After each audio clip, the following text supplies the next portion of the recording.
Hey everybody, Josh Sigurdson, a World Alternative Media here, and more breaking news, everybody. Just a day after I post a comprehensive report breaking down declassified CIA documents from the 1980s regarding the US plot to destabilize Syria and cause civil wars in order to install a Western-friendly leader, we witness yet another false flag attack.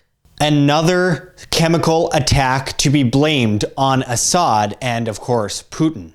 I feel like we have to rewind again. Back in early 2017, former Secretary of State Rex Tillerson and UN Ambassador Nikki Haley said that overthrowing Assad was not a priority, even saying that working with him could be possible. Days later, the government and media want us to believe that with absolutely no personal or national benefit, Assad gassed his own people, mainly children, essentially shooting himself in the foot. When the military-industrial complex attempted to bring the US into war with Syria in 2013, following a false flag chemical attack, we called it out. Obama said he was arming rebels. We said they would be the next Al-Qaeda. Of course, within months, ISIS rose up. It still wasn't enough to convince the populace to go to war with a country they knew nothing about. Iraq, Afghanistan, Yemen, and Libya were still fresh on the minds of the masses. Well, right as people started to forget about Syria and Assad was somewhat let off the hook, in comes another chemical attack. We are supposed to believe Assad just randomly feels like killing babies in his own country and bringing the military-industrial complex to his doorstep. What a joke. A false flag anyone can see a mile away. Even Mattis, after the missiles were sent flying in, said that there was no proof Assad was behind the bombing. Instability was at its worst in decades with Russia. Clinton had said during the 2016 elections that she would put a no-fly zone in Syria, which in turn would include shooting down Russian planes, starting a massive World War III scenario. Following the false flag in 2017, Tillerson even considered a no-fly zone. Putin said that he would retaliate militarily if the US struck Syria again. China said just last week that they will take Russia's side against the US in retaliation to anything that happens in Syria. Now, right as the tensions were dying down again, another alleged chemical attack in Syria. Again, as Assad was being let off the hook, we're supposed to believe that he shot himself in the foot again and invited the US military over to drop bombs on him and the millions of civilians within the country, including babies, to get back for the several killed by the chemical attack.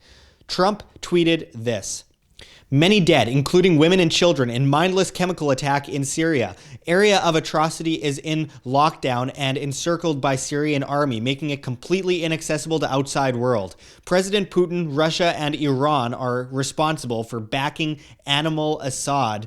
Big price to pay. Open area immediately for medical help and verification. Another humanitarian disaster for no reason whatsoever. Sick." You know what's sick, Trump? The fact that you can't see that this is once again another obvious false flag. Or are you just following the deep state script? I think we all know the answer to that. Trump is openly threatening Putin as Russia threatens the United States. Homeland Security Advisor Thomas Bossert says they aren't taking anything off the table, including a military strike in Syria. False flag poison attacks are happening in the UK, blamed on Russia. Diplomats are being booted from countries. North Korean madness continues to heat up, also involving the US, China, and Russia. There's more fear-mongering about Iran. Germany's building the EU army, essentially a super army, in order to aggress against Russia at the border.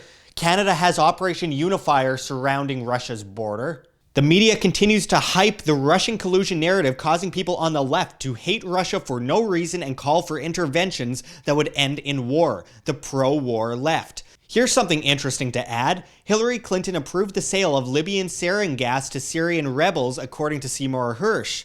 Again, I did a video the day before the chemical attack chronicling the CIA's blueprint for overthrowing Assad Sr., which can easily be applied to Assad Jr.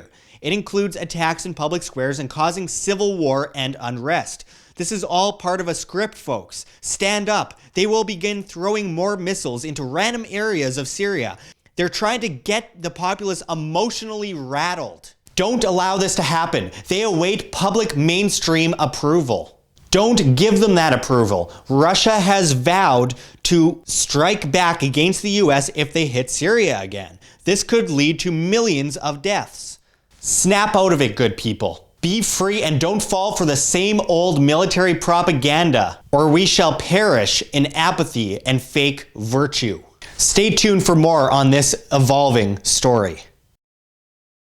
Like what you see here, WAM? Don't forget to check the links below. GoFundMe, Patreon. We can't do it without you. Any donation is very much appreciated, especially as we are so overwhelmingly demonetized and censored by YouTube as the ADL comes in and flags all of our content as hate speech. Also, check our Bitcoin address in the description as well as on the screen for you to scan if you please. And also find us at steemit.com at Josh Sigurdson, the future of social media, where you get paid in the upvote of your post in Steem, the cryptocurrency. And also find us at the Red Pill Expo, which we have a reference link for below in the description and the comments as well. Hosted by G. Edward Griffin, amazing speakers coming out to speak this year. Don't miss it. It's in Spokane, Washington, June 21st to 23rd. We hope to see you there. But until next time, this is Josh Sigurdson signing out from World Alternative Media. Find the truth, be the change.